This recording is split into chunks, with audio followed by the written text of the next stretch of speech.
আসসালামু আলাইকুম। আজকে আমি আপনাদেরকে একটা পরী এঁকে দেখাবো। এর জন্য প্রথমে আমাকে মাঝখানে একটা দাগ টেনে নিতে হবে এবং দুই পাশে দুটো দাগ টেনে নিতে হবে।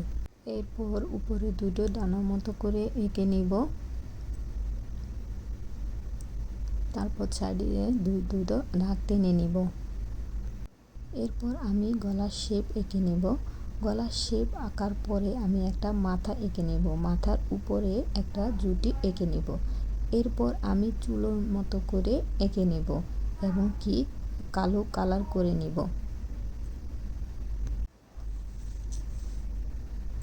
এরপর আমি আবার আরও একটি গলার শেপ এঁকে নেব। শেষে আমি দুই পাশে দুটো হাত এঁকে নেব। হাত আঁকার পরে নিচে আমি একটু জামার ডিজাইন করে নেব। এরপর আপনি আপনার পছন্দ মতো করে কালার দিয়ে এঁকে নেবেন। সবশেষে আমার আঁকা হয়ে গেল একটা পরী। আপনিও খুব সহজে এইভাবে পরী এঁকে নিতে পারেন।